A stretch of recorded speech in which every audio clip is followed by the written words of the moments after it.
આ વાર્તા મારા મિત્ર વિકાસની છે. આજે તેમના લગ્નની વર્ષગાંઠ હતી. તેની પત્ની ઘરે તેની રાહ જોઈ રહી હતી. વિકાસના ઘરે પહોંચવામાં ઘણું મોડું થઈ ગયું હતું. તેણે પોતાની ગાડી સ્ટાર્ટ કરવા ઘણા પ્રયાસ કર્યા, પરંતુ ગાડી શરૂ ન થઈ. તેની ઓફિસની બહાર જ બસ સ્ટોપ હતું. તે ત્યાં જઈને બસની રાહ જોવા લાગ્યો. ત્યાં અચાનક વરસાદ શરૂ થઈ ગયો. બસ સ્ટેન્ડ ઉપર બીજા લોકો પણ બસની રાહ જોઈ રહ્યા હતા. તે બધા જોવામાં અજીબ લાગતા હતા. થોડીવાર પછી એક વ્યક્તિએ પોતાની છત્રીનો અડધો ભાગ વિકાસ ઉપર રાખી દીધો. આ જોઈને વિકાસ તેની સામે સ્મિત આપ્યું. તે વ્યક્તિએ હાથમાં ઘણી બધી વીંટીઓ પહેરી હતી અને ચહેરા ઉપર ચશ્મા લગાવેલા હતા. તેથી વિકાસ તેનો ચહેરો ખરાબ જોઈ શકતો ન હતો. તે વ્યક્તિ કહેવા લાગ્યો કે આ વરસાદ પણ અજીબ છે. કોઈ જગ્યાએ ખૂબ જ થાય છે તો કોઈ જગ્યાએ થતો જ નથી. વરસાદ લોકોને જીવનનું અને મૃત્યુનું બંને આપે છે.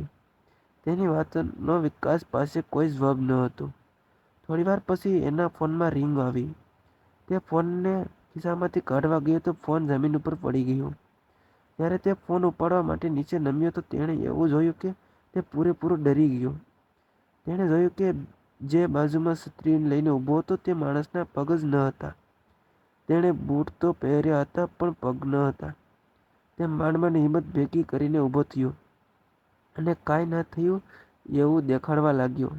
તેણે બાજુમાં નજર કરી તો જે પહેલા બસ સ્ટેન્ડ ઉપર માણસ ઊભા હતા તે અત્યારે ન હતા. તેણે પોતાની પત્નીને વોટ્સએપ ઉપર ઘટનાનો મેસેજ કર્યો અને લોકેશન ઉપર જલ્દીથી આવવા કહ્યું. ત્યાં અચાનક છત્રીવાળો માણસ બોલ્યો કે અહીંયા પત્નીને બોલાવી તે સારું નથી. આ સાંભળીને વિકાસ ખૂબ જ ડરી ગયો. તે ભાગવા લાગ્યો. તે એટલે દૂર સુધી દોડ્યો કે જ્યાં સુધી તે છત્રીવાળો માણસ દેખાવાનું બંધ ન થાય. પછી તે ઊભો રહી ગયો અને શ્વાસ લેવા લાગ્યો. તે બાજુના ટેબલ પર બેસી ગયો અને પોતાની નજર પાછળ ફેરી તો ફરીથી છત્રીવાળો માણસ તેની પાસે ઊભો હતો. તે જોઈને વિકાસ ફરીથી દોડવા લાગ્યો. બીજાના ચમત્કારની અંદર તેણે જોયું કે તે આદમીનું અડધું શરીર ગાયબ થઈ ગયું છે. તે જોઈને તે મોઢામાંથી શીશ નીકળી ગઈ. એટલામાં તેને બસના હોર્નનો અવાજ સંભળાયો. તેણે પાછું ફરીને જોયું તો તેને બસ આવતી દેખાણી. ત્યાં આવેલા ઘણા માણસ બધા લોકો ધક્કામુક્કી કરીને બસમાં ચડવા લાગ્યા. વિકાસને કોઈનો ધક્કો લાગ્યો. તે નીચે પડી ગયો. બીજા લોકો તેની ઉપર ચડવા લાગ્યા. બસના કંડક્ટરે લોકોની ભીડથી બચવા માટે બસને થોડીક આગળ ચલાવી. વિકાસ બસની નીચે આવી ગયો અને લોહીથી લથપથ થઈ ગયો. ત્યારે તેની પત્ની બસ સ્ટેશનવાળી લોકેશન ઉપર આવી ગઈ હતી. તેણે આજુબાજુ નજર ફેરવી અને વિકાસને ગોતવા લાગી. વિકાસ સડકની વચ્ચોવચ્ચ ડરથી લડી રહ્યો હતો. તેનું અડધું શરીર બસની નીચે કચડાઈ ગયું હતું અને મદદ માટે કોઈ દેખાતું ન હતું. તેની પત્નીએ કોઈ પણ રીતે તેને હોસ્પિટલ લઈ ગઈ. તેનો જીવ તો બચી ગયો, પરંતુ એક્સિડન્ટથી તેના પગ ખરાબ થઈ ગયા. જ્યારે પણ વિકાસ આ ઘટના વિશે કોઈને બતાવતો તો કોઈ તેનો વિશ્વાસ ન કરતું.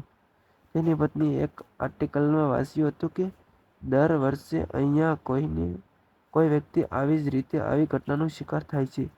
દરેકને તે છત્રીવાળો આદમી કાળા ચશ્મા પહેરીને દેખાય છે અને પછી તે આદમી તેટલો જીવ લઈને થોડા દિવસ પછી ડિપ્રેશનને લીધે વિકાસનું મૃત્યુ થઈ ગયું.